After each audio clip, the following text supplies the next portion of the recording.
Today we are at Hartwood Elementary School and we are super excited because we got some deer skin, deer teeth, and deer antlers, and we'd like to thank the Department of Game and Inland Fisheries. Okay, so what we're doing is we're aging deer by the jawbones and the teeth. This is a scientific method that we can tell how old a deer is by the wear on their teeth.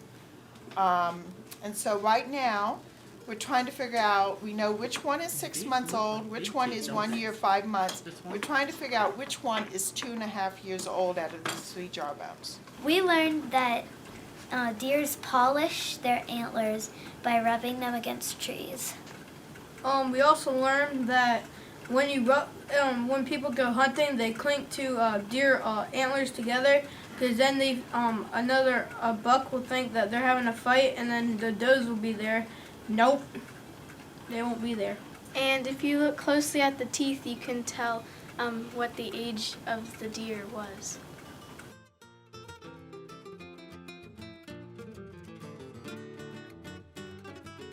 So hello, my name is Scott Alchenko. I am the principal at Hartwood Elementary here in Stafford County, Virginia.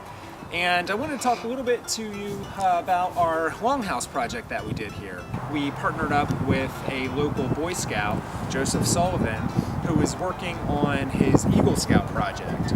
And between he and his father, they proceeded to take this project on. And the neat thing about the boy is that he is actually a Potawatomi Indian himself. So not only do we have our own Potawatomi village, but we can proudly say that it was built by a Potawatomi Indian as well. And so there are various different features to our outdoor learning center. Obviously, our longhouse is the main focal point. This is our fire pit here at the Potawatomi village, complete with driftwood to demonstrate how an animal would have been laid over the fire to help cook the meat. This here is a dugout canoe as part of our Potawatomi village. We have started to burn out the middle of the canoe so kids can actually see and understand to a greater depth what that actually would have looked like. We continually have teachers coming out throughout the school year to bring some of the learning that traditionally happens inside of a classroom outdoors. And we find that is much more of an authentic experience for kids to learn about Native Americans, their customs, and their cultures in an environment that they would have experienced if they were actually alive several hundred years ago, seeing longhouses actually in existence.